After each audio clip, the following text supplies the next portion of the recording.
Good afternoon, everyone. Today is Thursday, August the 20th, 2026. I'm Eric Easter, Professional Development Coordinator with Maryland Departments of Health Developmental Disabilities Administration. We welcome you to today's webinar. Before we get started, let's walk through some housekeeping details. If you would like to use closed captioning so you can read what is being said, click the CC button in the lower right corner. Sometimes the transcription is not exact, but it's pretty close. Today's presentation is available in the handout section. Click the paperclip in the upper right corner to download the presentation. Right now, all attendees are in listen-only mode and your mics and cameras are turned off, but you'll be able to comment and ask questions at the end of the presentation.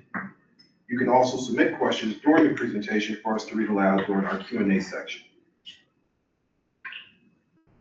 If you have a question you would like us to read during our Q&A session, click the question mark and write in your question.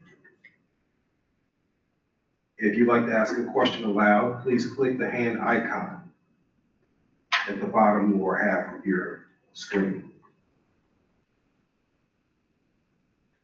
Before beginning, we also want to ensure civility for all meetings. The open exchange of diverse perspectives is an important value of our group. We ask that everyone engage in a respectful and constructive way, treating one another with dignity and respect and good faith. And now I'd like to turn the meeting over to Rhonda Workman. Thank you so much. Afternoon, Eric. Thank you so much. And welcome, everybody. It's nice to see some of us in person and others online. So welcome to our August meeting. As Eric mentioned, my name is Rhonda Workman. I'm the Director of Federal Programs. I'd like to now introduce our co-chair, Charlotte, and allow her to introduce herself before we introduce our Deputy Secretary for any additional welcoming. Good morning, good afternoon, sorry. Deborah. My name is Charlotte Ferrigno-Whitaker. I am a participant of the self-directed services of the Community Pathways Waiver since 2017. And I look forward to our discussions today. And good afternoon, everyone. This is Marlena Hutchinson, Deputy Secretary for the Developmental Disabilities Administration. Thank you so much for joining us this afternoon. We have a pretty packed agenda, so we're going to move right in. We have some really good stuff from the subcommittee as well as the Waiver Advisory Council that we would like to talk with you all about today. Thanks for joining us. Thank you, Deputy Secretary. Eric, if we can go to the next slide, please. So here's our agenda for today. We're going to just summarize our council purpose, our roles, and our ground rules. We will then look for and call for the approval of the April and June meeting minutes.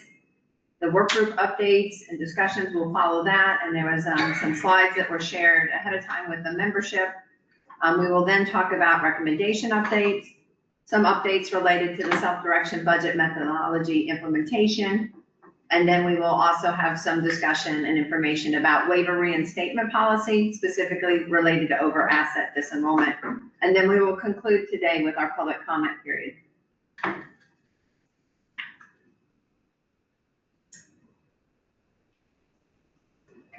Go ahead and go to the next slide. We're going to briefly summarize our council purpose, role, and ground rules. So if you go to the next slide, please. So this slide is just a quick reminder of the Waiver Council purpose and why we're here to meet today. In plain language, the council purpose is to advise DDA and provide recommendations about our Medicaid waiver program.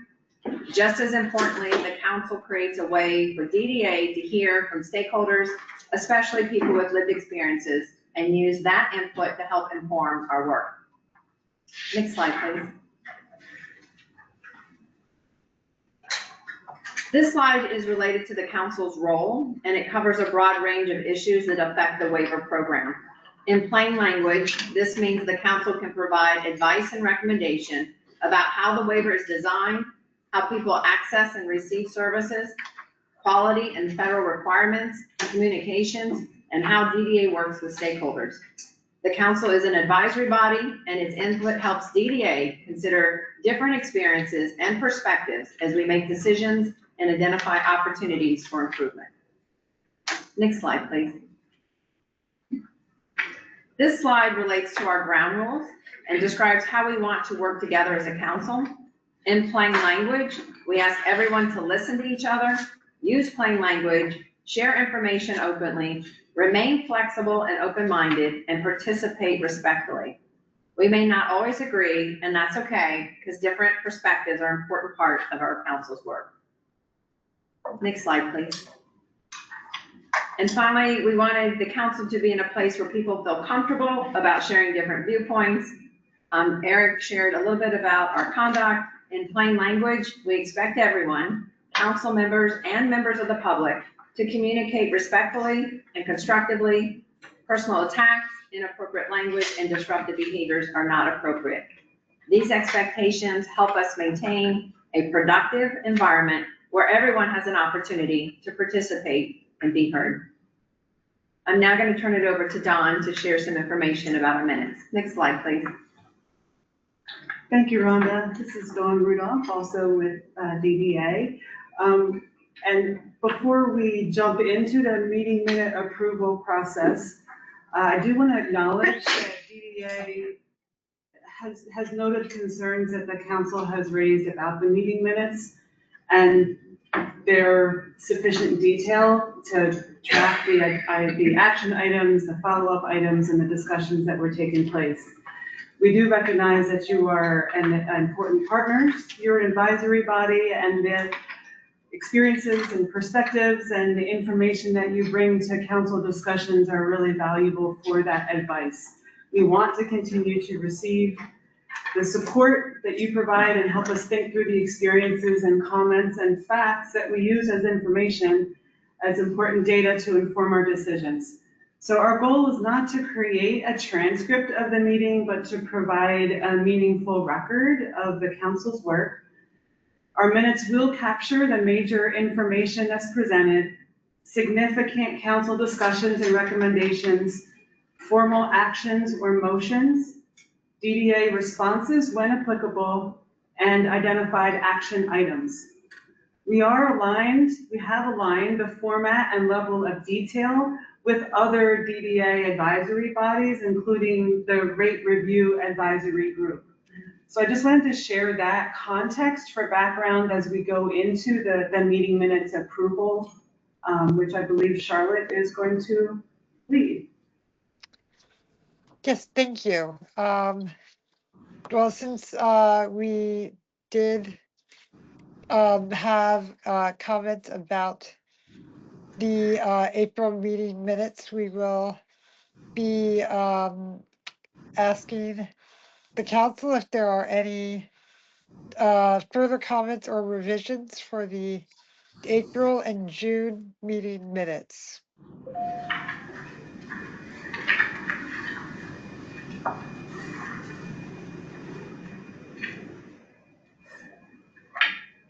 If there are no comments or revisions, would someone like to make a motion to approve?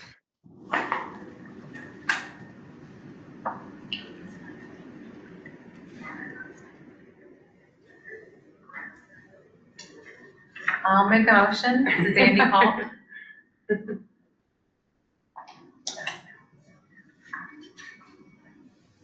Andy, are you making a motion to approve, or you're making some other type of motion? Just wanted to clarify. Yeah, the question was, will someone make a motion to approve the minutes? I said I make the motion. Great, thank you. So Andy has made the motion to approve. Any other motion? Second.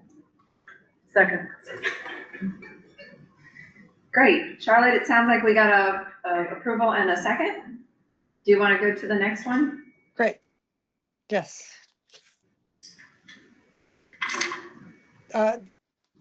Was that, I was asked for April and June. I just want to clarify.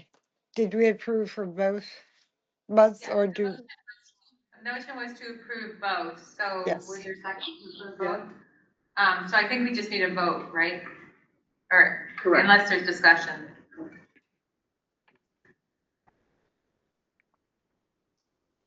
Charlotte, do you want to call for a vote? Oh, sure, yes. Is there a vote to approve? Do we have a quorum, though? Yes, I believe we have a form. Form. Form, sorry. Stephanie's interested, yes. So if you're Yeah, online and you Yeah, I If believe you're you on have there- all in favor, say aye. Aye. Aye. Aye.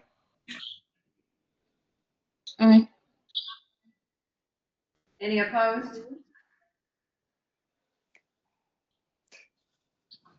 Okay, great. Thank you so much.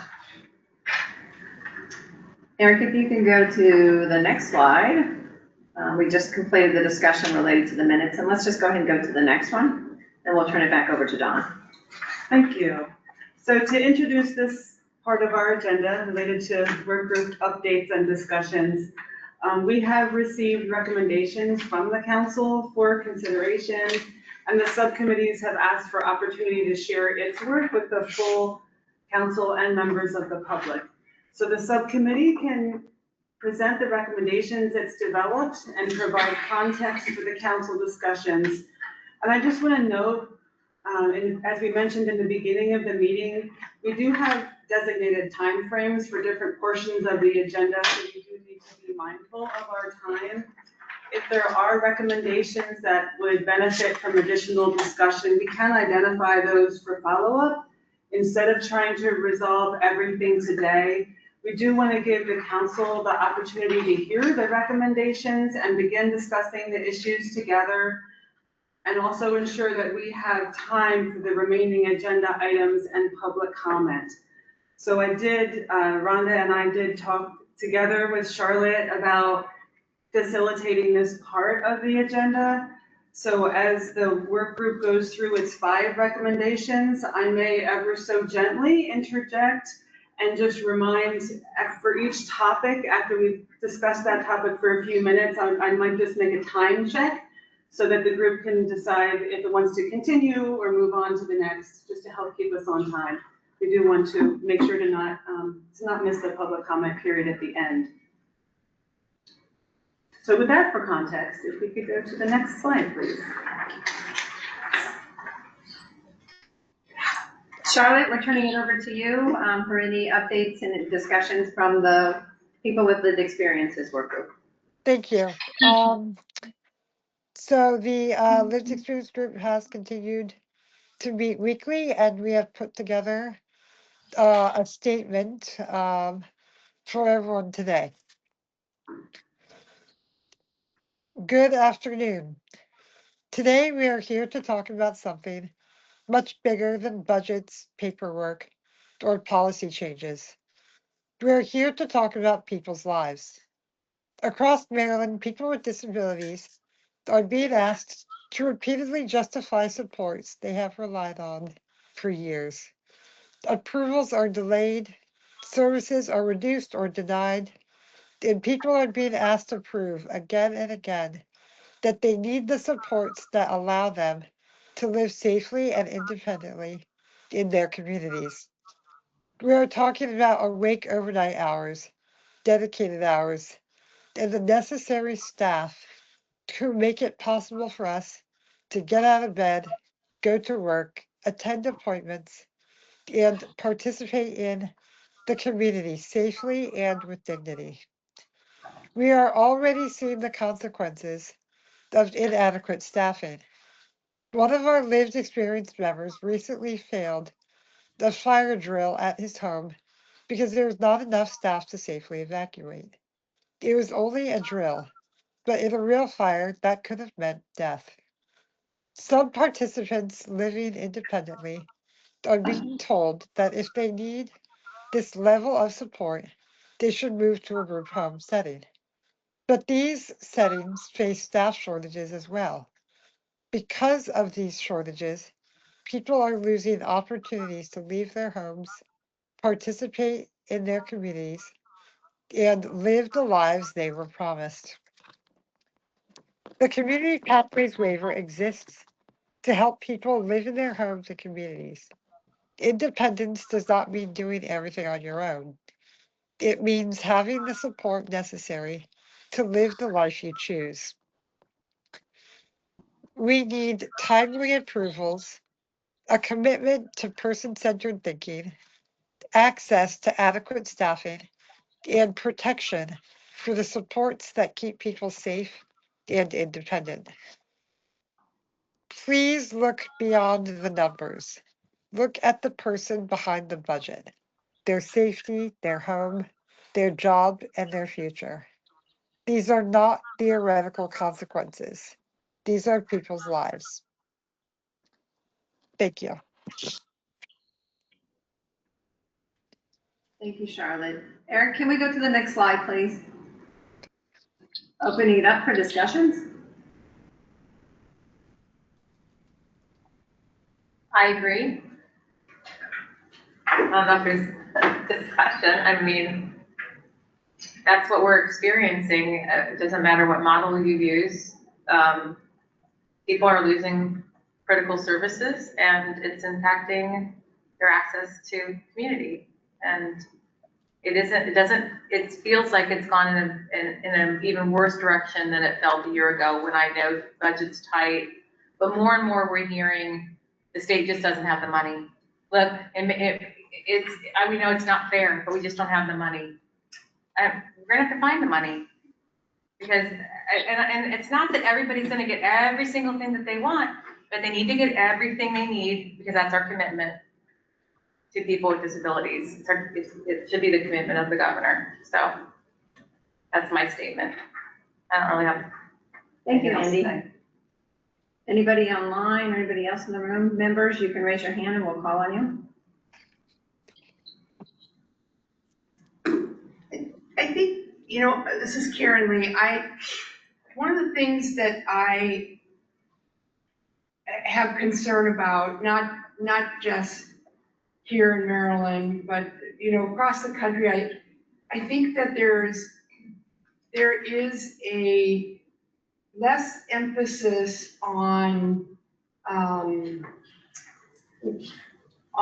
what we know about how to support people in creative ways.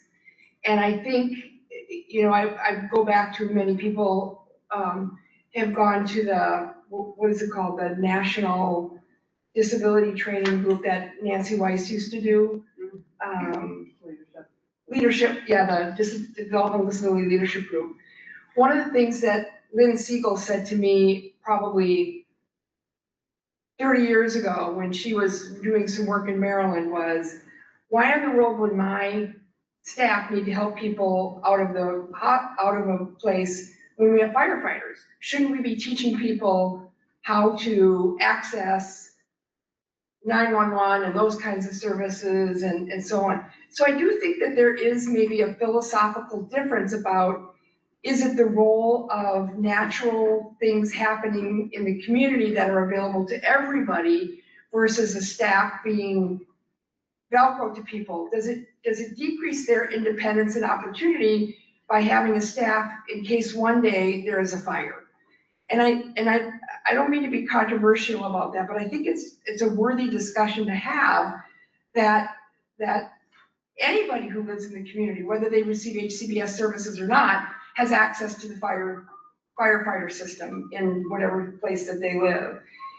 So I'm not sure in that specific example, if not everybody would want a staff to be with them just in case someday there was a fire, when they all have access to 911 and calling and getting that outside support. So I'm concerned that we think, even if PDA had all the money in the world, if that's right for everybody, or that's right for people, when there's opportunities for belonging. And I think about the community life engagement for guideposts, which talk about decreasing reliance on staff rather than an increase in staffing. And that might mean higher skilled staff that have the ability to teach those things and to make sure there's assistive technology in the house so that he could push the button quickly to get access to those services.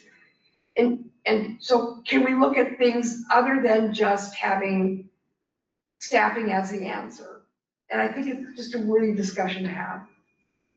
I'm gonna give us a bit of a time check. I'm curious what the thumbs downs mean to that statement.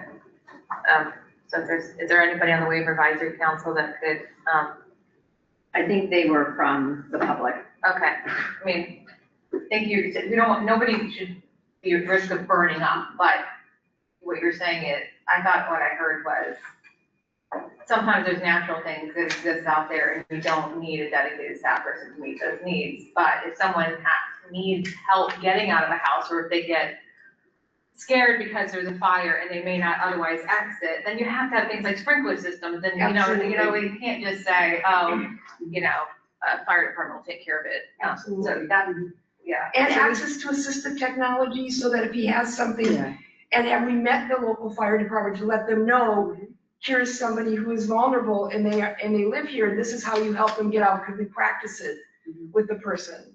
I think that coming up with creative ways to support people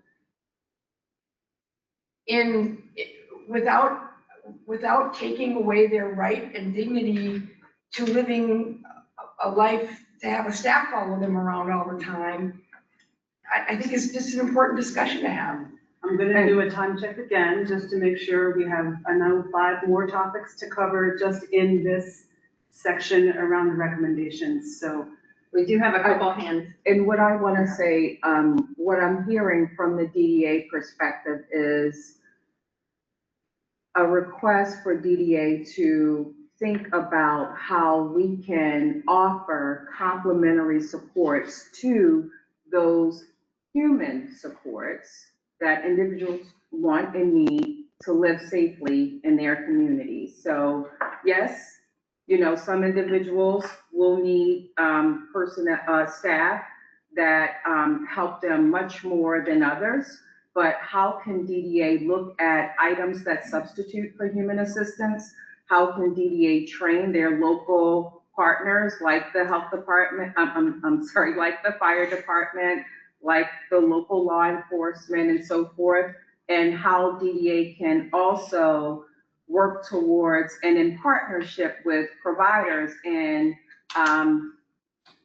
we know that workforce capacity is a challenge. It's not anything germane to Maryland, but how can we work in partnership to build the skill set of the personnel where there is not as much as a reliance on personnel to reduce the Velcro kind of services? That's what I'm hearing And access from to technology. DDA. We have a really hard time getting technology through the DDA budget process. Yeah. More so than I have getting staff. Okay. Yeah. And that's what I mean by leveraging items that substitute for human assistance. Yep. Assistive technology, remote supports, maybe even looking at more smart homes for some individuals who live on their own and so forth. So we have 2 people that have raised their hands, so we want to call on them. We have Paulette, so we can make sure Paulette is available to share her comments, and then Kelly, and Don has been reminding us just that our agenda timer is kind of clicking, so we just want to be aware of that, because we know we have a lot of great recommendations and discussions that are coming in the next group. So Paulette? Yeah, this is just an operational question. Am I a member of this council? And if I am, why am I muted so that I can't vote? Yeah, Paulette, thank you. You had put in the comments, so I had the team follow up with that, that you are not muted. So just if you want to raise your hand, we will definitely call on you similar to other people, and we'll make sure that we'll look into that, so we make sure that we don't have any challenges with that. Thank you. Great. And then Callie, you had your hand up? Callie, I'm sorry, we're unable to hear you. Hang on just a second. Can you hear me now? Yes, we can. Thank you. Okay, great. Thank you so much and good afternoon.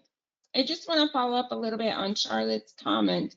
I think part of the concern is the approval process for budgets and plans seems to be going differently this year versus other years.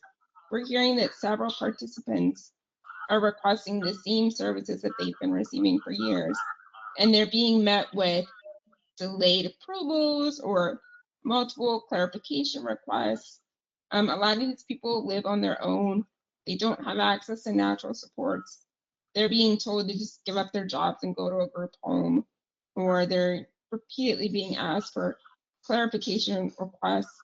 So we ask that maybe figure out what's different about this review process. Why are there more delays? Why are there additional clarification requests? What can we do to ease this process for all participants, while also being mindful of the waivers, policies, procedures, and budget? And again, thank you so much. Thank you, Kelly.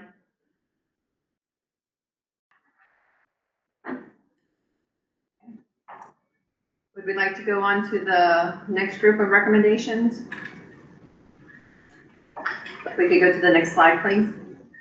So before we go on to the next slide, I want to, as DDA, to acknowledge what both Charlotte and Kelly just said in their comments to DDA.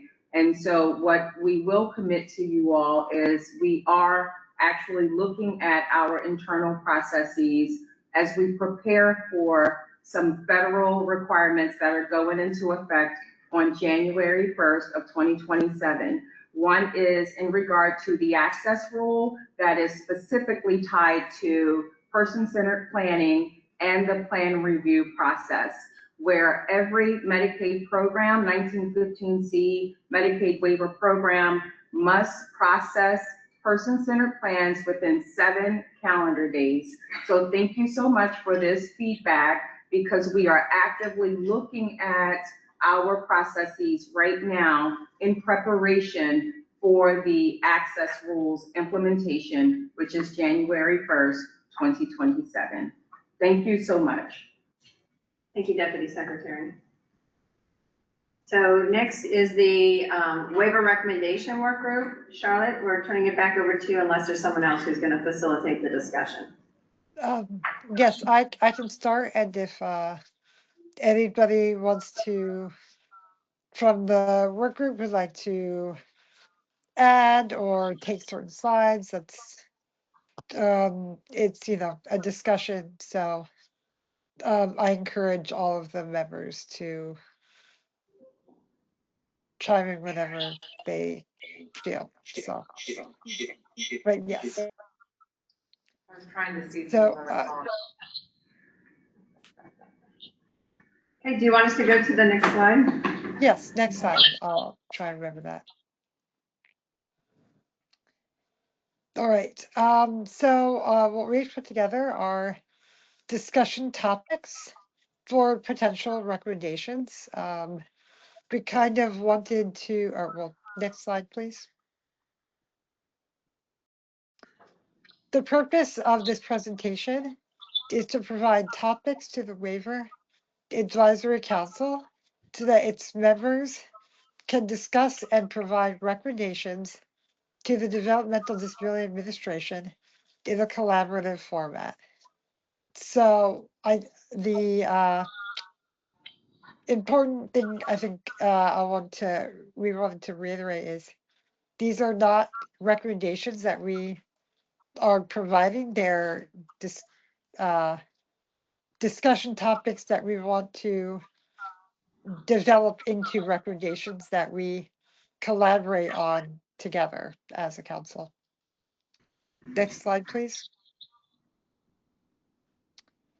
So the discussions on the potential new recommendations are: 1, engage a trained independent facilitator to the Waiver Advisory Council.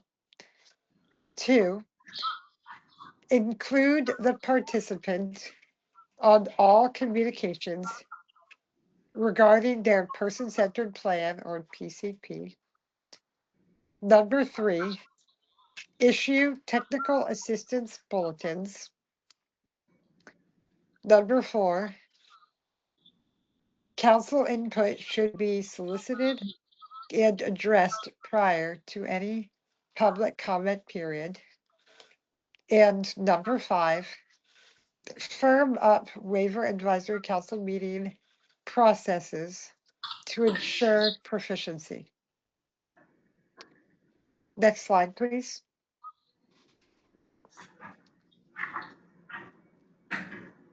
So we have each topic broken up into opportunities and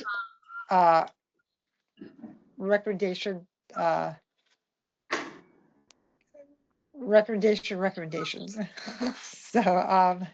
So first, the first bulletin or bullet, members want to ensure that the council is productive and that the best advice is provided to DDA.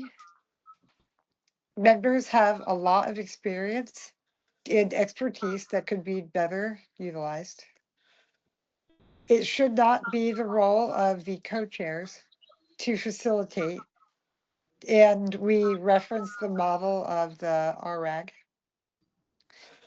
And the last one is a neutral third-party facilitator is trained in increasing productivity, managing competing viewpoints, balancing participation, and moving discussion to action.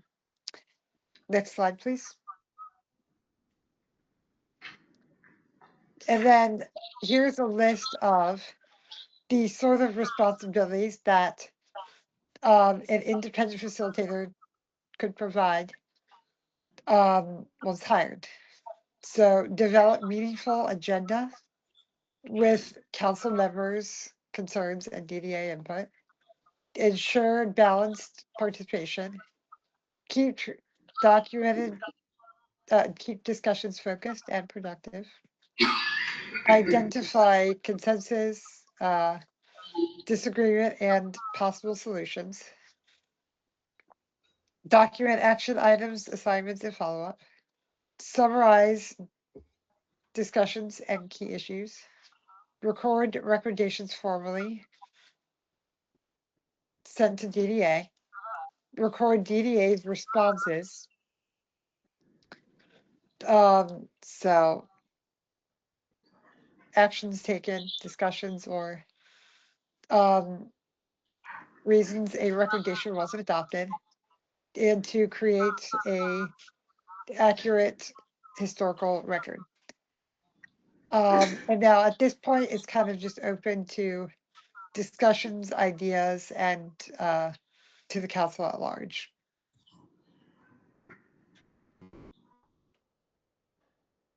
Charlotte, this is Andy. Could you possibly just go through the rest of the slide deck to make sure we don't run out of time to? Absolutely. Yeah, no, absolutely. Okay, perfect. So next slide, please. Okay, so number 2 is include the participant of all communication regarding their person plans. So participants should be directly involved in communications concerning their PCP and application processes.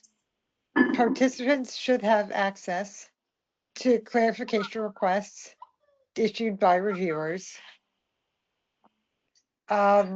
This inclusion is a critical efficiency measure, as excluding participants from these communications, I'm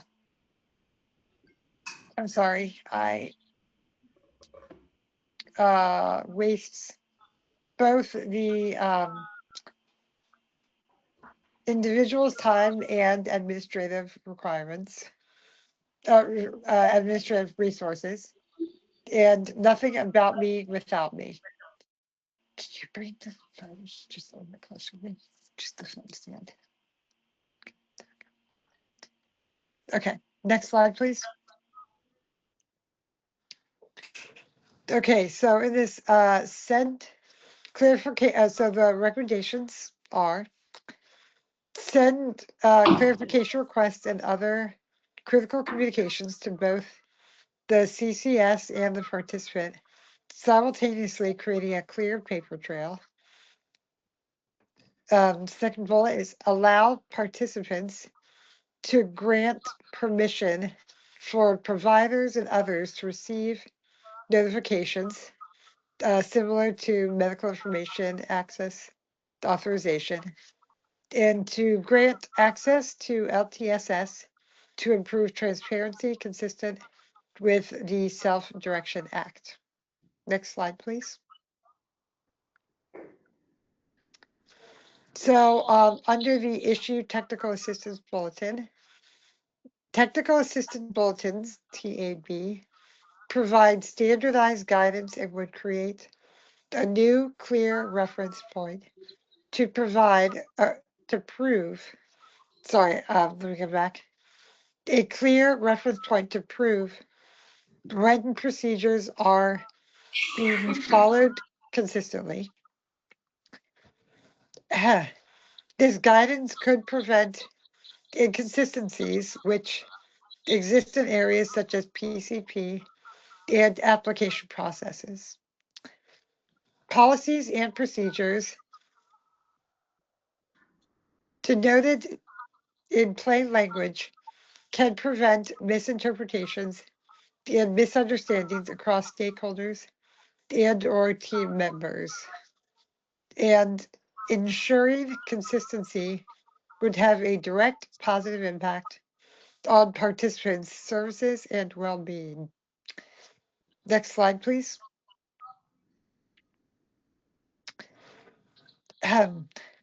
So on the possible recommendations, first is DDA should issue technical assistance bulletins similar to the Maryland State Department of Education model to keep all stakeholders aligned on policies and processes. These technical assistance bulletins should be published on the DDA website. And lastly, the Waiver Advisory Council could make recommendations for what should be included in these bulletins. Next slide, please.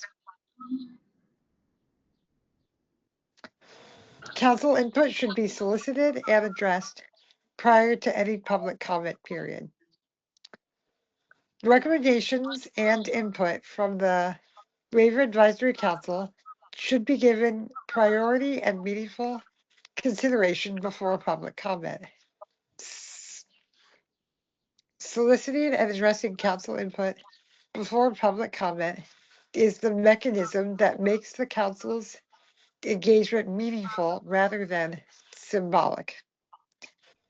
And council input provides a structured process for discussion, deliberation, stakeholder expertise, and the development of recommendations, while public comment provides individuals with an opportunity to express their support, concerns, or opposition.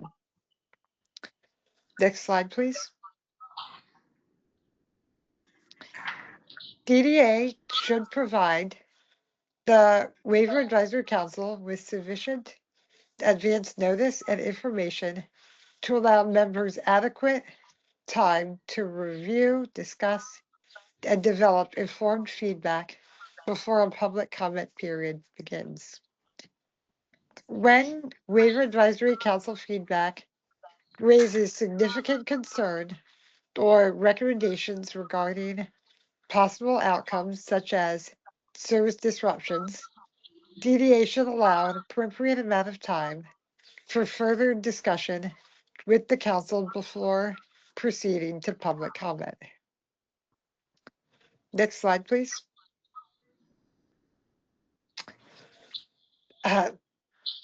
So the last topic, firm up waiver advisory council meeting processes to ensure productivity. First, we have council members are subject matter experts and should be actively involved in constructing the Waiver Advisory Council meeting agendas with DDA. Input from council members should be proactively sought out by DDA. Discussions, recommendations, action items, and responses should be captured fully in the meeting minutes. And avoid work redundancies and ineffectiveness by tracking recommendations and the responses to those recommendations. Next slide, please.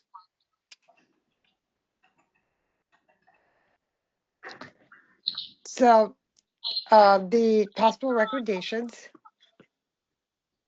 solicit input on meeting agenda from all members a minimum of 45 days prior to each council meeting, and host an agenda planning meeting at least 30 days prior to each council meeting.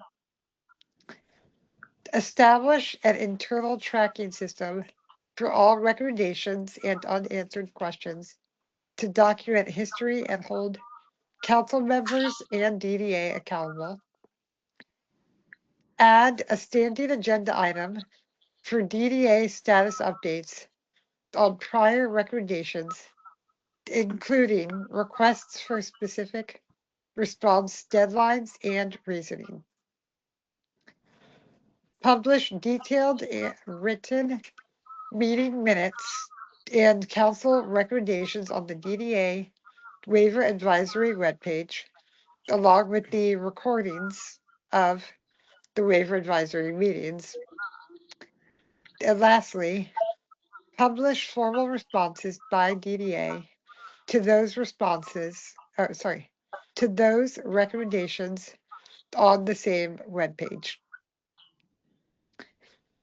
Next slide, please.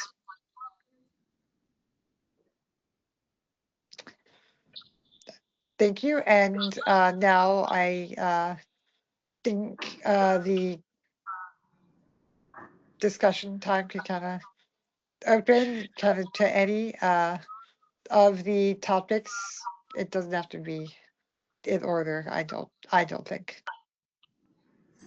Thank you, Charlotte. This is Dawn, and I just wanted to mention, and for anyone who's looking at the time on your agenda, we do want to take the time to talk through all these, so we're going to give this some more time, and our next agenda item will have much less time. So I want to build in a little more time in the agenda to unpack this. Eric, can you go to the next slide, please? So opening it up for the council members for discussion. Well, I'm interested in hearing from DDA on your thoughts about these recommendations. And the reason that I'm interested in hearing from you is because you all will set the tone for whether or not these recommendations be put forth and actually, because I think a lot of us at least I know, I won't speak for others. I'll speak for myself within the Waiver Advisory Council. I know we've made recommendations. I don't think any of those recommendations have necessarily been put forth. I don't know the status of many of those recommendations. I feel like a lot of the overall work that the subcommittee does is brought to the greater meeting, and then it kind of just floats away. And that might just be my, feelings about it. But, the one thing about one of the recommendations in there that Charlotte mentioned was to have some participation in discussing items before the public comment period opens. We are not aware of anything that happens with regard to any waiver changes, or there's no discussion amongst the Waiver Advisory Council before changes are actually made. And I get, I know at one meeting long ago, there was a slide in a presentation that basically said every recommendation will be taken under advisement, but DDA has the ultimate decision-making authority on everything, and I get that. But if we're going to come together on a regular basis, if we're going to have these topics available to discuss, why then aren't we doing that? And why aren't we seeing just, more collaboration between the department and the advisory council? I think many of us feel like we are a box to be checked. And I don't believe that to be your intention. And so that's why I'm curious the DDA's thoughts on these recommendations. So I'll start and then I'll have my team who is much more intimately involved in the day-to-day operations with the council. When we got these recommendations from the subcommittee, it was really alarming to me that that's what the council feels. And so I spoke with my team about our understanding of engagement with the council and the community as compared to what the council and the community feels is engagement. So what I will commit to you is we're going to get there with you. We have the commitment to be there with you. We are not interested in checking the boxes. Our hearts are in this just as your hearts are in it. And so you have that commitment from us. There are recommendations that from the subcommittee that I really like how the subcommittee explored those recommendations and then spelled out those opportunities. And so we wanted the opportunity to have the subcommittee actually present to us, and we will go through all of those. And as much as we can integrate those recommendations, those opportunities into our engagements, we want to do that with you, and we will do that with you. So that is DDA's commitment and position. Anything else so that the subcommittee can add any? Sure, this is Dawn, and I do want to just share that we've gone back through last several months of the meeting minutes for this council, and we've gone through and combed through and pulled out and started making sure that we have lists and tracking of the recommendations that you have made. This was going to be the next slide that that I wanted to shorten up on anyway. So we're working through that process. I'm looking at it in front of me right now. Multiple pages of recommendations that you have made. So we're going to go through, group them by topic, and we will bring them to future agendas and planning for future agendas and making sure that you are heard, that your recommendations, that we're going to have conversation and we're going to figure out how to get through this together. So we've already started the work from past meetings. I would suggest that if that happens, because I think there were a number of recommendations that were never,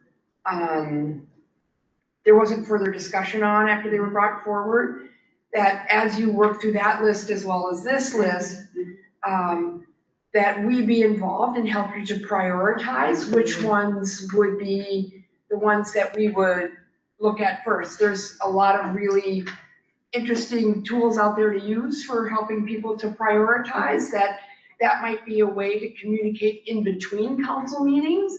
If you were to send that list and allow us to help you for us to prioritize which ones rise to the top, I think would be really appreciated. And you'll likely hear more about this. As Dawn said, we actually have a slide where she's going to talk to our active engagements, but that's the thought process we actually sat down and said. When we got these recommendations, I met with my team and I said, hey, let's comb through every video, every meeting minute, any emails, and get all of those recommendations from either the Waiver Advisory Council at large or the subcommittees. Let's leverage AI to synthesize and make certain that we get everything. And Dawn is actively in the process of qualifying, quantifying, and again, integrating these recommendations from the subcommittee. DDA will be engaging with the Waiver Advisory Council and the subcommittees in a manner that you have full visibility, because some recommendations may come in from the public. They are just as important. Some may come from the subcommittee, some may come from the Waiver Advisory Council at large. So we are synthesizing all of those things, whether they came by way of email, whether they came by way of a private conversation with us, and we will share with the Waiver Advisory Committee at large. And as you said, also leverage tools to prioritize based on where we are in our waiver cycle, other priorities by way of operations to have full integration in that manner. And John will speak a bit more in that next slide, but we felt it very important that the subcommittee put these recommendations forward. We share them with the council and the broader community for more discussion, because there may be things beyond the subcommittee's great work. I think that was a very, very good and thorough deck that they provided us. So we just wanted an opportunity to also hear from the committee at large, the council at large. Andy? I just wanted to go back, Charlotte, to the second recommendation. There was an opportunity like access to LTSS, and it said consistent with the Self-Direction Act. I just want to make sure we clarify that it's not, we don't need to make a reference to Self-Direction Act, because everybody needs act, you know what I mean? Everybody, regardless of model, needs to have the people that are helping them with their services have certain access to LTSS. So it's not just, it is Self-Direction Act, but it's also people who choose to access their services from providers. Those providers need to have access to the person-centered plan and that too. So I just didn't want it to be narrowly applied to people who self-direct. That's all. We appreciate that. And, you know, again, as we synthesize and then we'll share, anywhere you see opportunities to help us understand additional recommendations or opportunities, please. Great. Laura? Just the recommendation about the planning the agenda, just because I know, I don't know, I feel like things move so quickly sometimes.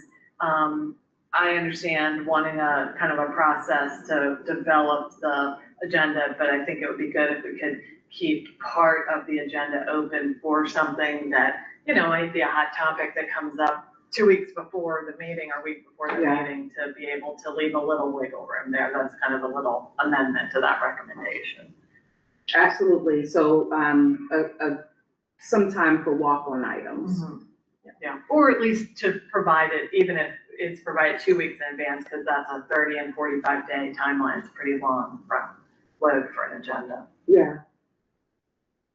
And if we can get somewhere in between there, right? Because we meet every other month. And so that would mean that the expectation is an agenda is coming out to the Waiver Advisory Council 2 weeks after our meeting. So we need to think through those timelines as well. But the key takeaway is the council is asking for much more notice in regard to the development of the agenda, so that they have an opportunity to process those things and provide feedback in a meaningful way.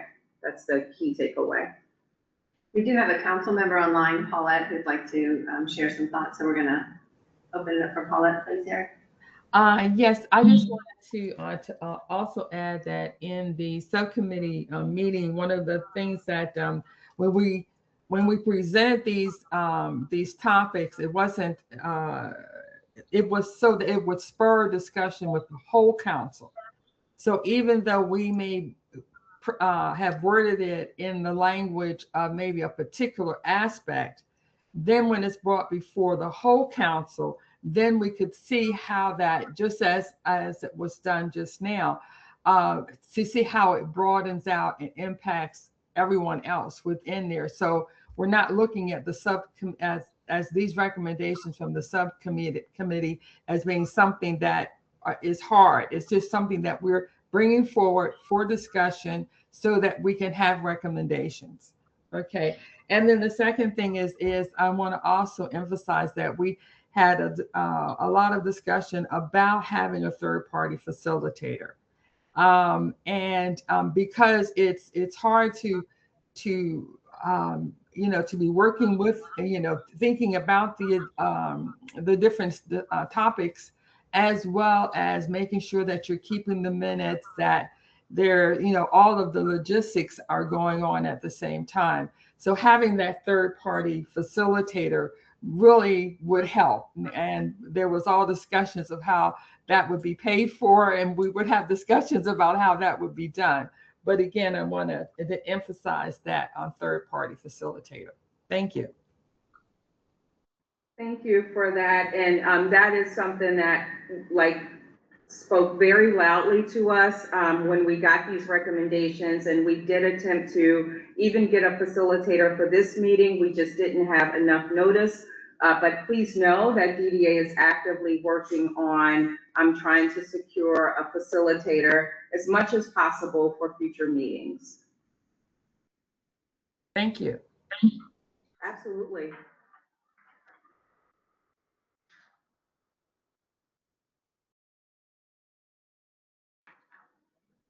Any other discussions in the room or any other council member online want to raise your hand and we can call on you? I think on number 3, I wanted to just elaborate a little bit about the technical assistance bulletins. We're also a DC provider, and we get, and we used to be a Maryland Medicaid provider. We used to get these technical, I think they were called, well, they might have been called technical assistance bulletins, and then they were numbered and. Transmittals. Huh? Transmittals. Transmittals. With the upcoming changes, and the constant changes that are coming to you for what you're being, audited on by the federal government and the upcoming changes, we know that the expectations for how we turn in PCPs, how we document things, that is going to be changing, and it's going to be, we believe, changing fairly fast. And I think the lack of communication from DDA about when those expectations happen, we often find out about them when we've turned something in and that was acceptable a week ago, but is no longer acceptable because of the changes that have come to you. And we're not hearing that. And so I think to open up the technical advisories or the transmittals so that when you are being asked for additional information or you're hearing from other states, that the expectations for how we're documenting things, what we're putting in PCPs, when that changes, I think it's really critical to tell us so that we don't have to enter into a back and forth and a guessing, but we know ahead of time, because of the changes in federal regulation or because of the changes in federal expectations, DDA now needs you to present it this way. And I think that gap has been causing a lot of delays and extensions of things that had the communication been clearer and upfront. We as providers, CCS agencies, and people who receive services know if we know to ask for things differently or to document them differently, it would be a smoother partnership. Yeah. And so knowing that it's only going to get worse with all the changes that are coming down and the expectations coming down to you differently, when we know about them, we can respond to them. So I would ask that there be increased transmittals or the technical advisory so that the partnership can be readjusted so that we work closer together on helping you to meet your needs proactively rather than reactively. Absolutely, that point is very well taken. By way of we'll likely socialize with the Waiver Advisory Council how we do the technical assistance bulletins. For everyone's situational awareness, if you don't already know, there is an existing technical assistance bulletin process by way of the Medicaid transmittals. And those transmittals go out to providers and they are numbered so that any Medicaid provider, regardless if you're providing services under the Community Pathways Waiver Program, autism, model waiver, community options, you name it, those transmittals are targeted to providers. They're numbered so that the Medicaid administration and the operating state agency can actually track and have that historical context. So we are already issuing transmittals by way of provider rates. That's an example, right? Our provider rates, we publish by way of the Medicaid transmittal process, those rates. The technical assistance bulletin, I think that is a great idea, and we'll socialize with the Waiver Advisory Council how we integrate that into our processes. Again, understanding the system is somewhat going through an overhaul. The existing service level agreement for person-centered plan decisioning is 20 business days, right? And with the access rule just 6 months away, not even, DDA and every 1915C waiver program will have to pivot into 7 calendar days. And so we'll be having those conversations with the Waiver Advisory Council as we're looking through our operational and administrative procedures in concert with our other operating state agency partners and the Medicaid administration, because all of that has to be reported by MDH to CMS as well. So we'll definitely give you some visibility around that. And because of how you all engage in the system, you may help us be able to figure out how decisioning those plans, we're cutting it down by 3/4.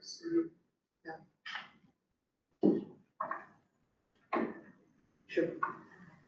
My team's telling me I'm talking too much. No, I'm not saying that at all. I'm saying time check.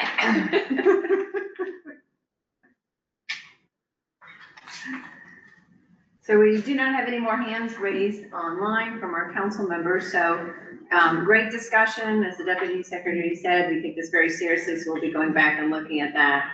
Why don't we go to the next slide, and Don can share a little bit about the recommendations that the Deputy Secretary was mentioning.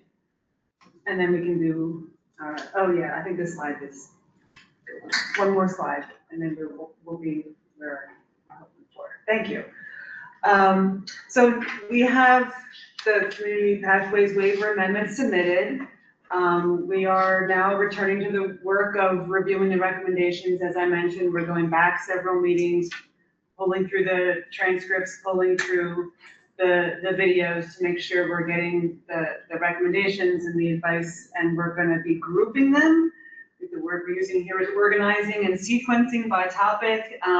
So we're just gonna sort through all of them and make sure, you know, whatever meeting, whatever month it came in, if it's related to person-centered planning, we'll group it together. If it's related to, you know, whatever else it might be related to, we'll organize those by topic. Karen, I really appreciate your idea of prioritizing those together with the council. We would probably also have to prioritize them according to, you know, what mandates and timelines we need to follow as well. And that is certainly work that we can do collaboratively to make sure we're all on the same page and aware of each other's priorities and needs. Your recommendations have not been lost. I do want to reassure you of that. And most importantly, we do want to just close the feedback loop. We did hear loud and clear that you felt like you were speaking into a void. That is not how we intend or want you to feel. We will make sure that we close loops on the topics and the recommendations that you've made. On the next slide. Any comment about that? Do you have a timeline for when you believe they'll be together and out to us to take a look at to make sure that we're on the same page? That's a great question. If we do have one, I'm unaware of it, but I think my first guess from my gut is to say that we would have a draft that would go out in 2 weeks within meeting minutes from this meeting itself. So I think if we could package them all together, that would be ideal. I haven't looked to my left to see if that's an agreeable deal, but I do think that that is absolutely feasible. Okay. And it doesn't make sense to have multiple outreaches, right? If we can group things together for you, that would be easier to follow. Should that date shift, we will communicate, but the goal is to get it out with the next set of documents to the council. Appreciate that. Great, why don't we go to the next slide, please? So we also wanted to just share an update related to some of the self-directed service changes in line with the waiver amendment, particularly related to the self-directed budget methodology. So if you go to the next slide, please, Erin. So as we're preparing for the implementation of the new self-directed services budget methodology, which would be effective on January 1st of 2027, this slide is showing the different groups that we're working with and the training opportunities being developed for this month and next month. What this means is that in the implementation, we're not relying on just one training or one communication. We're talking about a phased approach to make sure that the people who have a role in implementation receive that information and training. So we're working with our regional office plan reviewers, our self-directed service leads, and our community services squad, our CCS squads within our regional offices. We're also working with coordinators of community services. We will be having targeted training for them in addition to having office hours on Fridays to support them with the new budget methodology and budget sheet, and also working with our financial management counseling service providers. In addition, we will be having public stakeholder meetings and webinars. It'll probably be the mid to latter part of September. We will be conducting them both in English and Spanish, having both midday and evening sessions for people to consider and join us based on their availability and schedules. Information will be recorded and posted on our website, as we always do. And why this matters is that participants and families and coordinators of community services providers and other team members really need to understand the changes related to the waiver amendment that we had been talking about. It's been some time since we did our initial proposals, our webinars related to the input process and what was submitted, and being able to have the opportunity to ask questions as the process moves forward before implementation. So our goal really is to provide information and provide those opportunities for technical assistance and support participants and teams as we move forward with the implementation of the amendment. And the amendment has a variety of other things beyond the budget sheet, so we will be also looking at those things. We're excited to continue those dialogue and discussions as we kind of move forward and share information. So opening it up, if we could go to the next slide to see if there's any discussions or additional thoughts. As a sneak preview, have you simplified it? Have we simplified it? Yes. Simplified the budget process, the Yes. budget sheet? Yes, we have. With the budget sheet, there was actually focus groups with participants. So we had focus group with participants and their team members to solicit their input and actually shared it, trained it, and then had them walk it through. So we got great feedback from them. So yeah, we feel that it's going to be a little bit more simplified, and that is our goal and hope, and really appreciate all the participants that joined us in the focus group. Congratulations. Thank you. Easy for folks to use. Okay. Stephanie.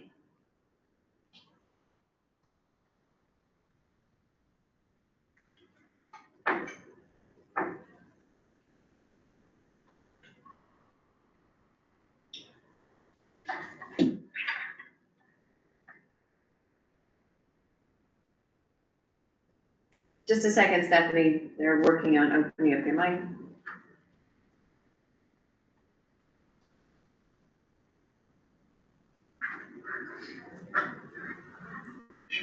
Stephanie, you should be unmuted.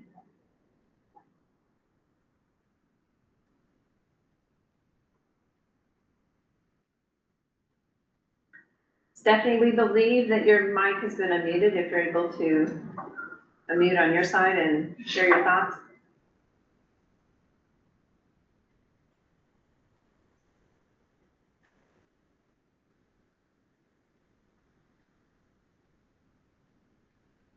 And we will keep working on that, Stephanie. Eric, could you go to Paulette and then see if we can resolve any challenges with Stephanie? Okay, being a relatively new member on the council, I just want to ask a question as regards to the changes on the budget sheet. Was that something that was presented to the council members so that we would also have an opportunity to provide comment on that? Or is that something that would not normally be presented to the council?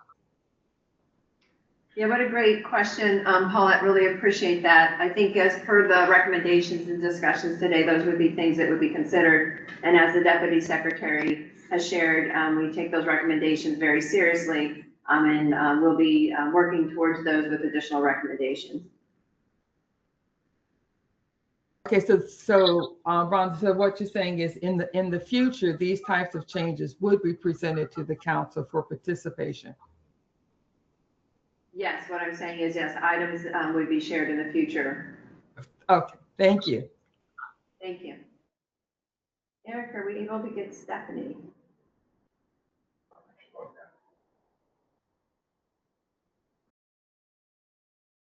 Might be an opportune time for me to pop in with another time check. Did she log out or is she still in? On my screen, I see her logged in 3 times. Stephanie, it looks like your mic might be open now. It is. Can you try now?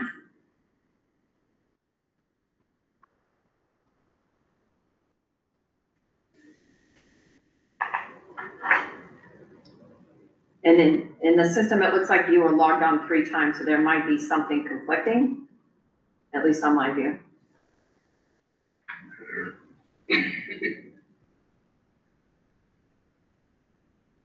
Is there any way to unmute all 3 mics in the event No, she's speaking? the other 2 are grayed out. Oh, Yeah, There we are. okay. It kicks me out every time I try to turn my mic on. I don't know what I missed, so maybe somebody already said this, but to me, this is a perfect example, right? You're talking about implementation of a drastic change where you've gotten no input from the council. There needs to be significant study done on comprehensive study on how services are used, how the rate is used. I understand it's definitely used a little differently than a provider, but you're removing, at least in the proposed amendment, there's removal of significant parts of the rate that are needed within self-direction. And so I just want to know what research was done, what was there a study done? None of us seem to be aware of it. And why are we already discussing implementation of a massive change without input? And this council is the perfect opportunity for you to get input on that, and you've not gotten input. Yes, Stephanie, thank you for sharing your thoughts related to that. We did seek input from participants that utilize the services. So we went from a person-centered approach and really reached out and created some focus groups with participants, inviting them to attend, and they were then able to invite their team members. So we really appreciated that opportunity from there. This that we're talking about is the budget sheet, which is different than the LTSS functionality related to the self-directed budget methodology and rates. We hope to share additional information in terms of the differences between reasonable and customary standards and self-directed rates. So we've got some strategies in mind related to that, but we appreciate your thoughts and feedback from that. And I don't know if any of my other DDA team members wanted to share anything else. Stephanie, we're making a commitment moving forward. I don't know if Rhonda's answer was to the budget sheet. I think what I heard her asking was akin to, has there been a rate study for self-directed services to make sure that the changes, contemplated in the application, the waiver application, aren't going to impact the person's access to services they need, like the rate methodology changes that are in the application. Has there been a rate study to look at potential impacts beyond a focus group, or, you know what I mean? Am I more clear?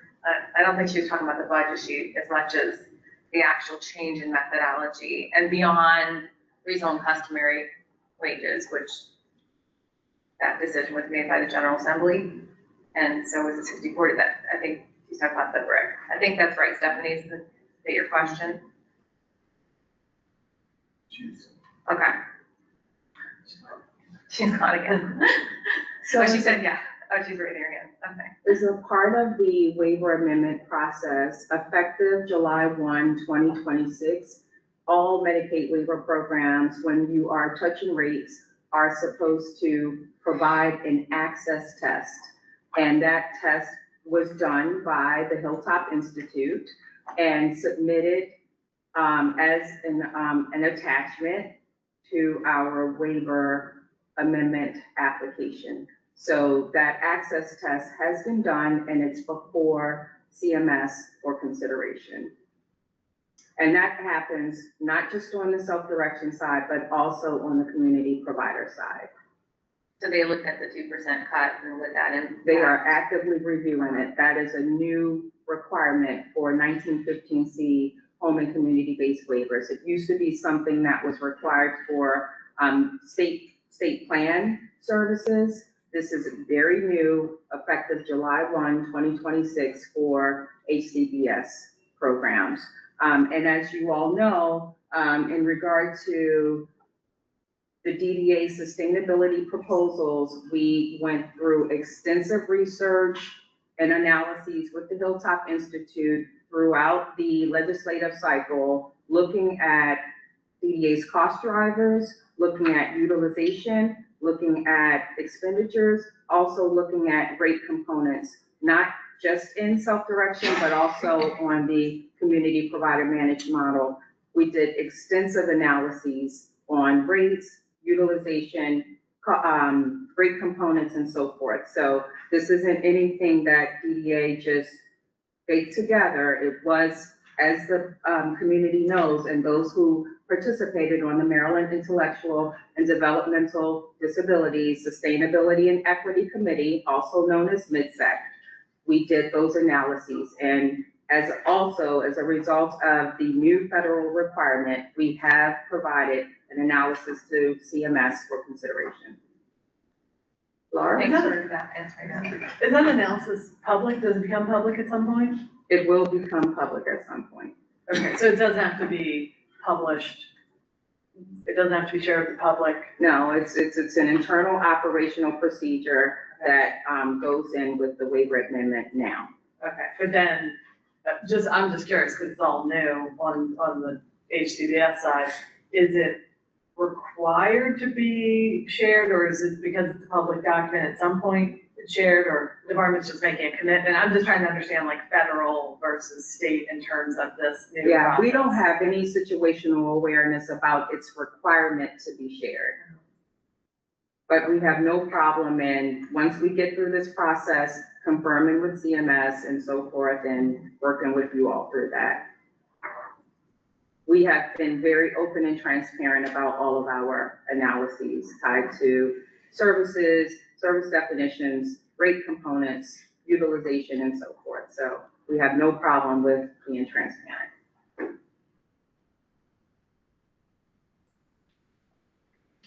Great. Why don't we go to the next slide?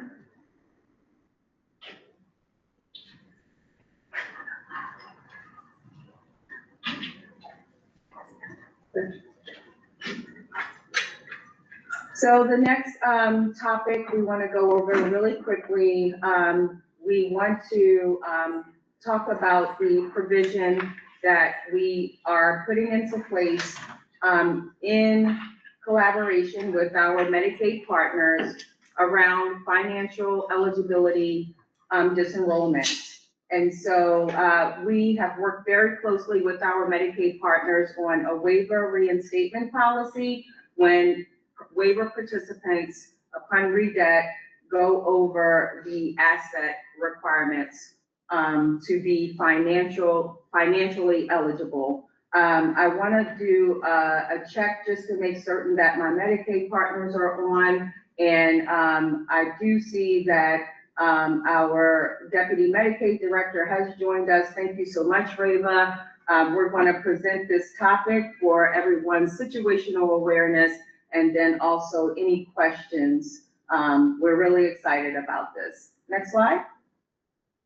So as I said, DDA is working very closely with its Medicaid partners in regard to the impacts of financial ineligibility when a person goes over asset upon redetermination, which happens annually. So participants, as we know, are disenrolled when they go over the asset limits. And currently the process is those participants must reapply and complete the full eligibility process before returning to the waiver. For everyone's situational awareness, that means that the participant has to apply with both Medicaid for that financial eligibility component, as well as with DDA for the medical and technical piece. Again, in harmony with our Medicaid partners, we have created what we are calling a reinstatement period for individuals who are disenrolled for this financial reason. If the participant is able to demonstrate that they are back into the allowable asset limits within 90 days of the denial, they can return to services. They can return to their waiver slot. And we are doing this without having the participant go through the long, lengthy re-enrollment process that is currently in place. As a Medicaid requirement, the reinstatement would begin the first day of the next month when eligibility was met. So if person is disenrolled for financial over the asset limits on the 20th, everything is worked out, reinstatement is achieved, then the first of the following month, that person would be back into Medicaid system.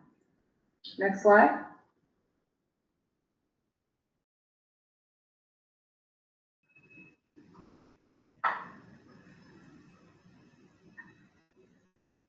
We've been hearing a lot from the community because there are sometimes a lot of confusion around what is an allowable spend down example as compared to what is not allowable. Again, we have our Deputy Medicaid Director, our partner, on the line today to talk through some of those allowable spend down examples, as well as what is not allowable. We felt that we would want to share these examples just so that everyone has situational awareness and an understanding as to why some things are not allowed under the asset limit as compared to other things. So with that, I'm going to turn it over to Reva. Good afternoon, everyone. Can you hear me all right? Yes. Wonderful. So thank you, Marlena. I appreciate the context. So as we talk about what is a reduction in resources, it's really focused around assets and not on income. So I want to be very clear about that, because that is, one of the first kind of premises of this spend down, which technically is, a bit of a misnomer in the waiver world. But in this instance, allowable spend down or reduction in resources or assets would include prepayment of funeral and burial expenses, paying off existing debts, may they be credit cards, personal loans, mortgages, the like, home modifications that are, impacting the individual's, kind of supportive needs and services, repairing or upgrading or purchasing a primary vehicle, out-of-pocket medical or adaptive services, mobility devices or outstanding hospital bills, just as a couple examples. And then again, personal effects, be it essential clothing or adaptive furniture or home care devices. What is not included in this reduction in resources includes gifts and asset transfers. So gifts are giving away money, property, resource, assets to family or friends without receiving, fair market value. Putting assets in non-qualified trusts or purchasing luxury items, just to reduce the asset count. And then wanted to flag a caution around cash withdrawal. So in the event of using cash transactions, we require, strict documentation on, cash transactions during that spend down period. So would be asking for, physical cash checks for all withdrawals, or official receipts verifying what the cash was spent on. So those are just, a handful of examples, but these come up quite commonly in the financial eligibility review as we look at reduction in resources.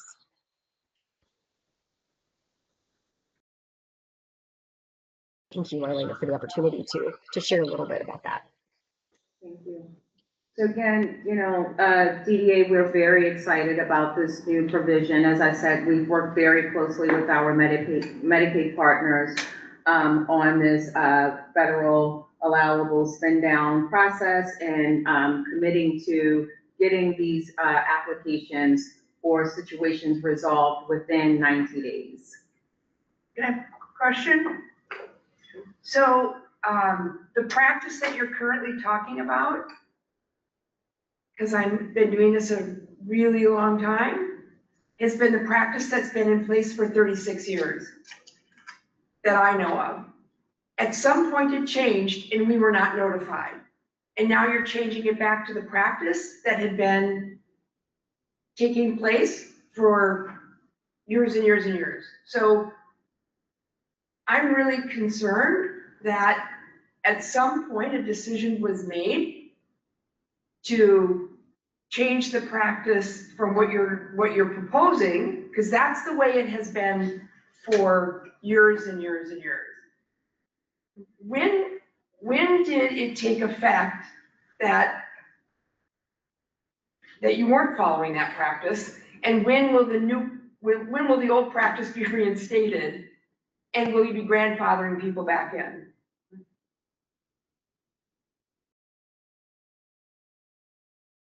So if I'm understanding your question correctly, you're interested in understanding when the policy will take effect. So first, that is September 1. I do not know when the policy changed, according to your example. We do know that we have had challenges where folks have gone over asset, gone into a financial ineligibility time period, and that it's taken longer for them to get back on the waiver program. This work with Medicaid, we are seeking to get this policy in place ASAP so that from a future point, beginning September 1, individuals don't have to go through that lengthy disenrollment process if it is done within the 90 days.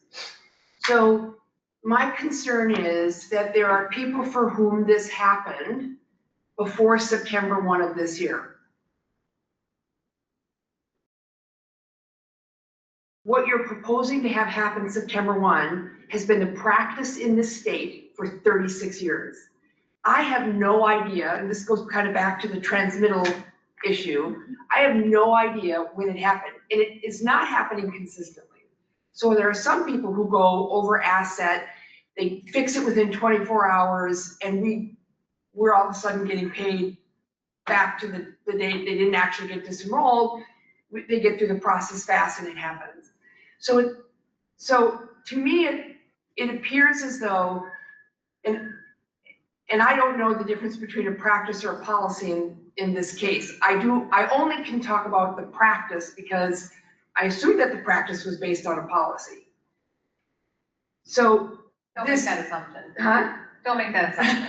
Okay. The practice was not based on a policy. The policy has always been exactly how you just described would be the new policy. It's been in our Medicaid manual exactly that way, that once a person spends down, they can be reinstated to the waiver the month following them falling out, right? Somewhere along the line, people were told they had to reapply. That was a behavior. That policy was the same. The behavior and the guidance changed. It was inconsistent. We've repeatedly had these conversations about this confusion and how it's causing people to fall out of the waiver and sit in waiver limbo while EDD and whoever, does the application for months.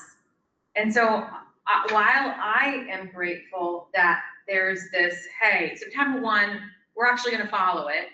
And I would also like to say something must be done for people who have endured this over the last 18 months, I don't know how long it's been going on, it's not going to be okay for us to just move forward. Nobody can move forward.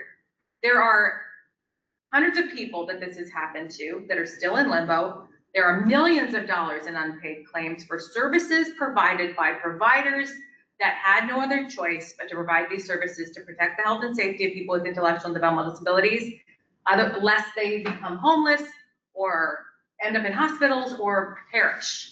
So I just, as a commenter from me as a council member, is this can't be the end of it.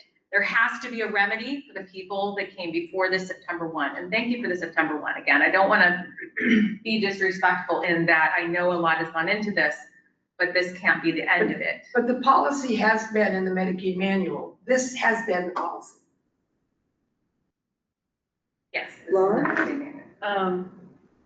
I agree with everything. I have two questions and a comment. So my first question is, how are you defining how you prove you're under asset? Because we know there's been a lot of discussion about Medicaid and EDD issues and meetings. And, you know, we know there are people who have continued to resubmit information quickly to get reinstated to show I'm under asset, and they've been told, you know, multiple times to just keep resending information to Medicaid. We've talked about those examples in the meeting you and I were both in. So let me stop there with that question. How are you defining proving you're under asset? Because somebody can send it in, but if they keep being told by Medicaid to resend it, they may not meet the 90 days. We know people that have gone over a year and they just keep being pushed down the road. So that's question one. Sure. That's not a good question, right? That's a good question. It's an engaged question. Yeah, I mean, I think it's a good, yeah, thank you, Marlena. It is a good question. I think the reason that we are bringing this to you all in this forum is that we want to include you in the process. I think we've heard today, right, that you want to be brought along in the process and want to demonstrate that. We are still defining some of these processes to make sure that we can have them work better than they have in the past. So I don't think that I have a satisfying answer for you today of how we're defining that, but I think as we approach September 1 and as we continue to work with you all on this, we can crystallize that and make it clear. And what I want to say in harmony with Reva's thought, as you are hearing about the provider or participant's experience in regard to submitting information and the provider or the participant not understanding if they are actually meeting the asset test or not, if you have any recommendations for the department to consider, right? So I don't know if it's the experience that the participant is saying that the department didn't get the financial information. What exactly is the person experiencing so that we can make certain we tighten those loopholes? They're just being told repeatedly to resubmit. I mean, we talked about one with a provider where we all sat in a conference room and they were told 4 times to resubmit it. It ran over. So it was like, and this is the level of the weeds I don't understand. A provider was told that for the person they support, if Medicaid takes more than 90 or 100, I think that was 120, but 90 or 120 days to review something, the person is told to resubmit it again. That's what that provider was told by whomever. And they had to resubmit it multiple times, even though they got back under asset within a month. And now the provider has, supported the person residentially and they're being told by the department, we just don't have the money to pay for it, which is the last comment, which is, this is all well and good. And again, I agree with Andy. We appreciate that you all are working on this. It is a huge issue. But when you say, okay, we'll reinstate you, but too bad we can't pay for the services that, by the way, you had to provide residentially because you can't discharge somebody and nor should you. It, like, that's all one piece of a nut. So my comment would be, you know, we have to have clarity. It has to be based on when the person actually submits the information that proves that they are under asset. I do have a question about the waiver slot. That was my last question. And the services need to be paid for. It can't be just saying money's tight so we can't afford it, which is, you know, really has been said multiple times by people high up in the department. And it's hard to come up with something almost more upsetting than those statements, so. We work with somebody who within 24 hours, we got their asset 24 hours and resubmitted immediately. And because there is a long line and there's a lot of people going through redetermination, the counselor who was looking at it didn't get to it and went outside of the days. And so they got kicked off the waiver and we were asked to resubmit. Well, we had already resubmitted within 24 hours of learning that they were over asset. And so the access and to get them the information and the confidence that they have received the information is low, because we are asked frequently to resubmit things that have been put into the electronic system, that have been mailed with a FedEx signature that has, so we have done that multiple times for somebody within 24 hours, we fixed it. And now 18 months later, they're finally getting around to reviewing it. And 18 months later, we've not received funding for the services for 18 months. But he has no family. What was I gonna do? He has to get services. He's got no family. Yeah. What do we do? And so I think that now the amount of money we have to spend on legal fees to try to get these through the system. And again, I understand that he was over asset because of a mistake that somebody made on when the money got transferred into to pay for his rent. That's what happened. It was to pay for his rent. And the rent check got paid, but it was the day that the redetermination person looked at the account, and this goes on and on. And so, again, I think what's really important to me is this practice that you're proposing to start on September 1 is the practice that I have been involved in for 36 years. And all of a sudden, you think 2 years ago? Well, 2 years when the EDD issue started. When the EDD issue started, it changed, unwarranted. but the policies never changed. So I'm concerned, first of all, you've got a vulnerability here because it's been in the manual and it was the previous practice. And we've got people who have experienced this up until this September 1st. So I think there's still a group of people we have to solve, and then also to understand better from Medicaid, I'm sorry, allergy season, to better understand from Medicaid what will change when in 24 hours we send back in the documentation that they are no longer over asset, what will change on Medicaid side to acknowledge that the documents have been received and the process has actually started for people. It's worrisome as businesses that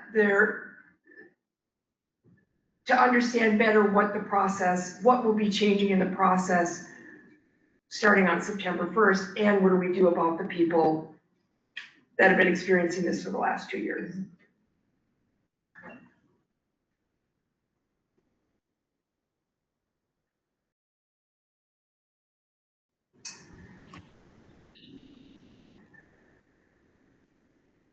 And I really appreciate seeing this examples of federally allowable spend down.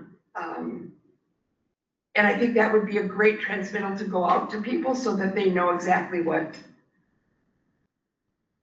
to provide documentation on going forward. I do have like sort of a kind of just a, I think a simple question. I don't want to cut off this because this is the most important thing, but there was a lull, so I thought, which is, the question is, has something changed around, the issue of if someone crosses over, if someone is out of the waiver over the fiscal year, we've always been told they can't go back into their waiver slot. So will this, if it crosses over the fiscal year, but it's within the 90 days, will they be able to be reinstated? So the department is committing to any individual who is outside of the asset limitations and disenrolled, getting them back in within 90 days. The crossover of the waiver year, we are working that internal procedure as this policy is being developed. And the reason why we have to do that is because we also need to make certain that we continue to meet our federal requirement. A waiver slot is in accordance with our fiscal year, right? And so internally, we are working through when it crosses over, how we will still be able to meet that provision of the 90 days without the full paperwork process. So we're working that as we prepare for this provision. The provision is going into effect September 1. So everybody who's in their waiver slot right now, the waiver year started July 1. So we have a little bit of a glide path as we're working it out. And, again, I just want to continue to commit the department's collaboration here. DDA is working very closely with Medicaid on this very critical issue. And so as we're hearing the feedback from participants, families, providers, we are sharing that information with Medicaid and we're working together to try to figure this out.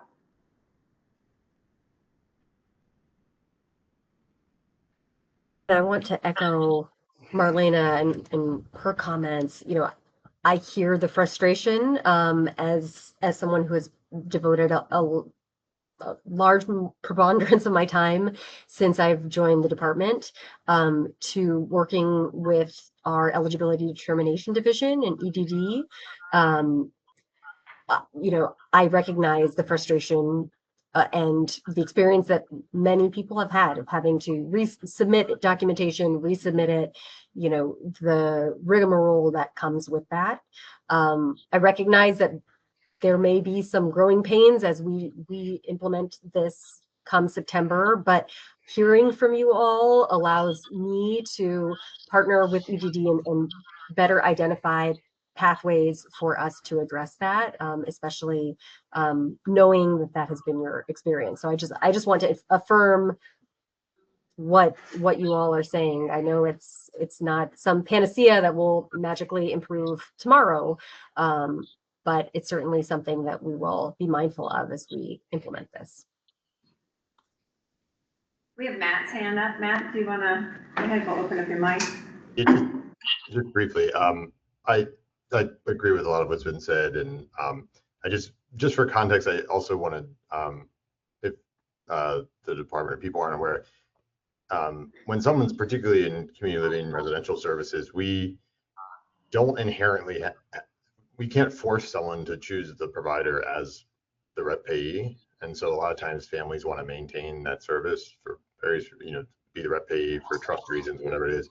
But I think it's often seen as like a punishment for the provider to not get paid because they didn't do the paperwork or whatever. But a lot of times we have no insight into that process. The family's in charge of doing that. We're trying to help them as much as possible. So we're getting punished for not getting paid.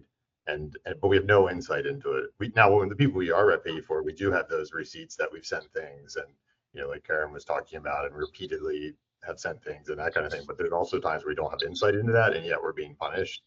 I'm not sure that the people didn't do what they're supposed to do, but it's just, providers are holding the bag for things they don't even have control over, aside from the fact that we don't have control over things we send and kind of disappear, stuff we just don't even see.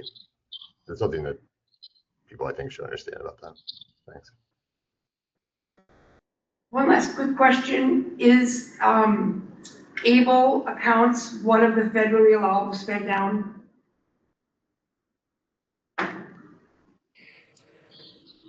I will have to confirm, but I think it is.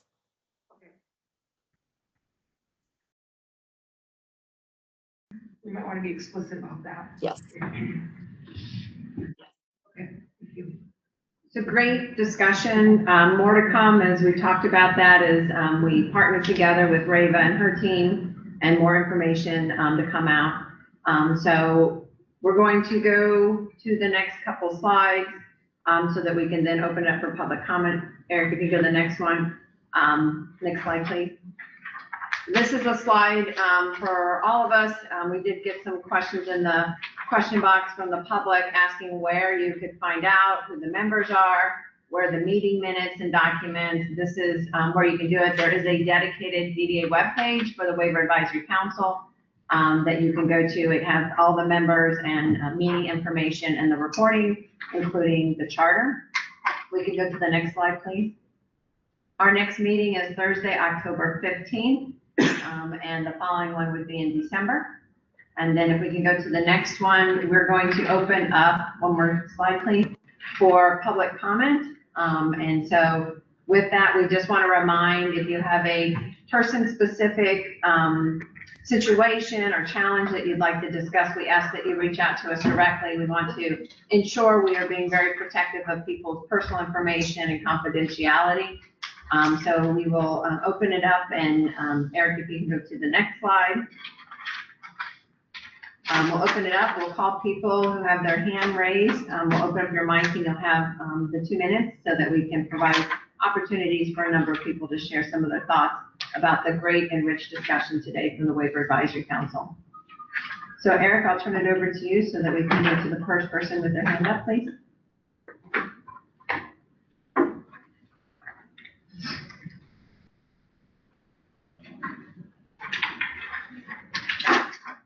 Lauren, we're going to unmute your mic.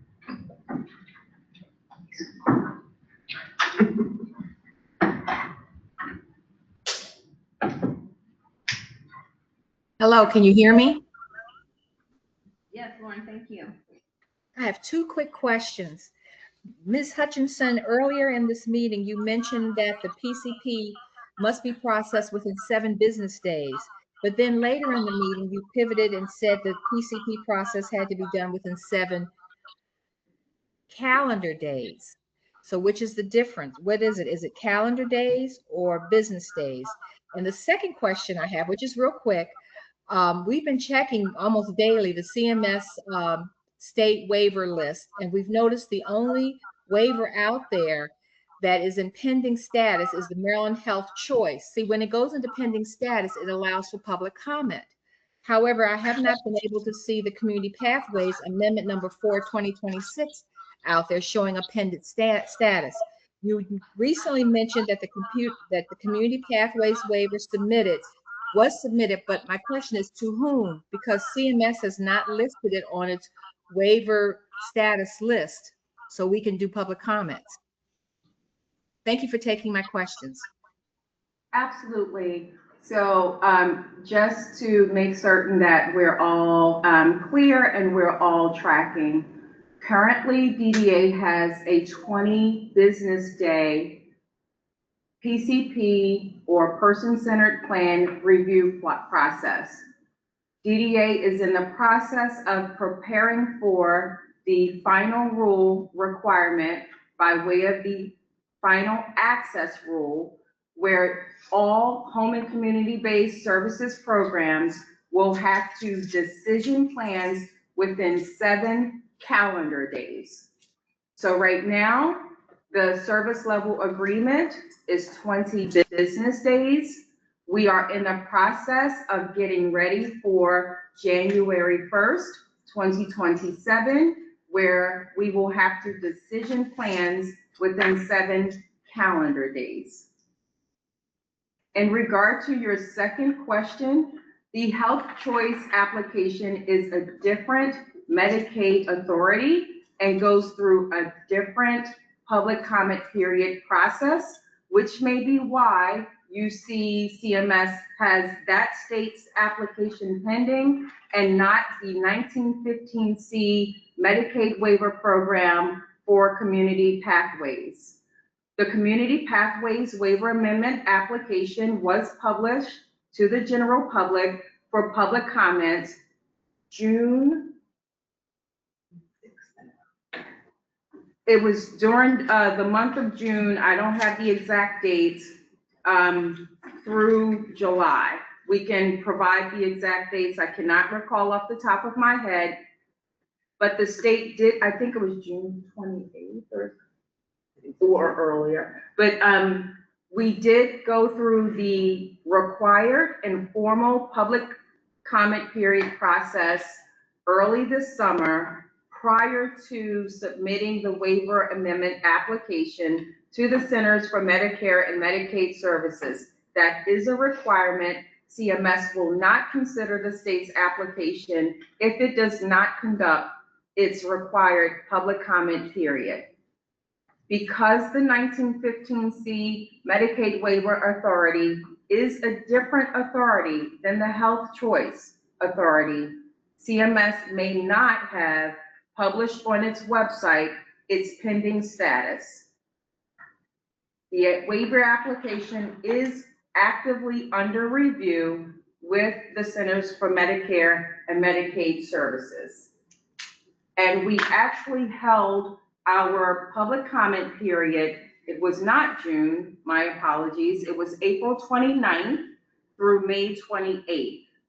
And DDA received 846 unique comments that we had to address during that public comment period.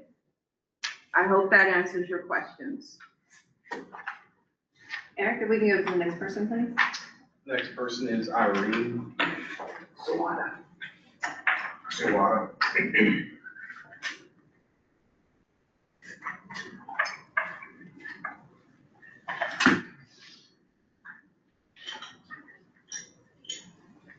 Irene, you're unmuted.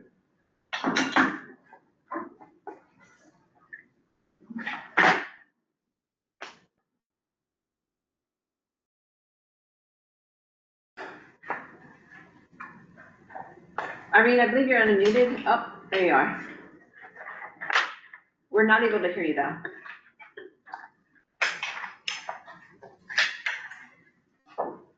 No, I'm sorry, we're still, oops.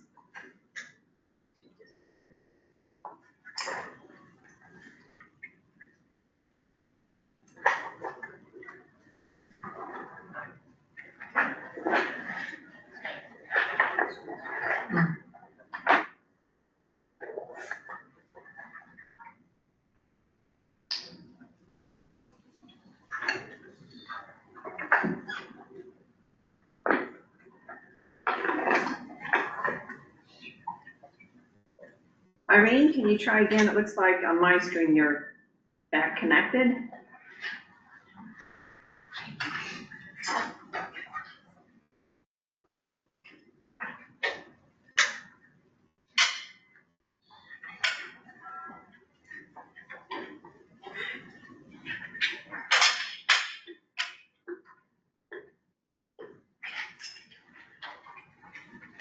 Yeah, Irene, if you want to maybe log off and come back on, we will look for your name and call on you again. It appears there's something, might be something in the system that's a little bit off there on your end. Eric, if we could go to Rosemary, please.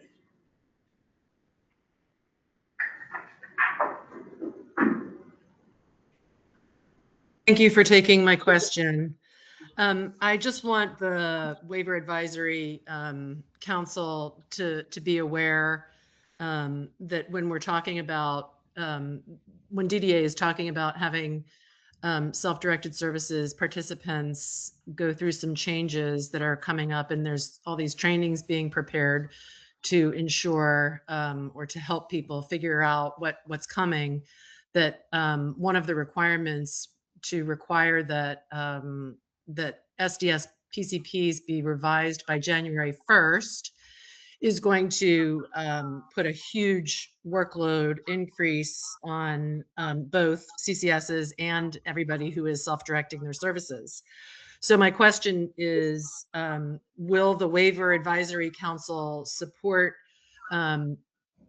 requesting that DDA come up with some kinds of accommodations to facilitate capacity for the CCS agencies to accomplish this enormous workload lift? And what are the preparations that DDA is making to support the CCS stakeholder group? Thank you. Thank you so much, Rosemary. Related to that, something the council can consider, maybe the waiver advisory work group wants to look into that. Just for everybody's situational awareness, we did meet with the CCS leadership today and had conversations and shared some updates related to trainings and opportunities. We will be meeting with their training series next week to provide information on Wednesday, so they will be getting the overview related to that. And then we have the planned training for CCSs. We're going to have part 1 and part 2 be provided on multiple days so that they have the opportunity to attend based on their schedule, and they will be recorded. And then as we mentioned today in our slides, we also have CCS office hours that will be available on Fridays to provide any of that technical assistance and support from that. We did hear from the CCS leadership today. We did hear from Rosemary today making a recommendation that we maybe extend our time frame for our training, just allow more time for questions and answers. And we asked the CCS leadership to further discuss and then to let us know if they were all in agreement with that. So we are committed to help support, as we've noted in our presentation today, to make sure everybody has the information and support that they need, the training in order to do the great work that's ahead of all of us, and we're in it together as a partnership. So thank you so much, Rosemary, and the council can consider that additional recommendation. I think we're able to take one more person. Eric, if you would, please. Brooke Whiteside.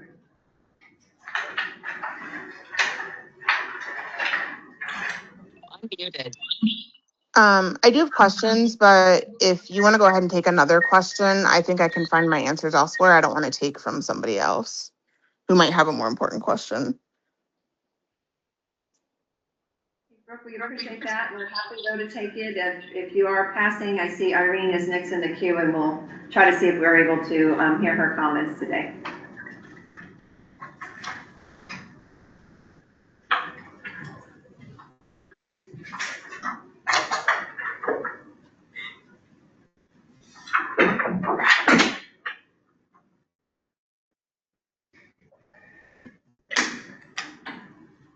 Hello, can you hear me? Yes, Irene, we can hear you. Thank goodness. All right. Hello, everyone.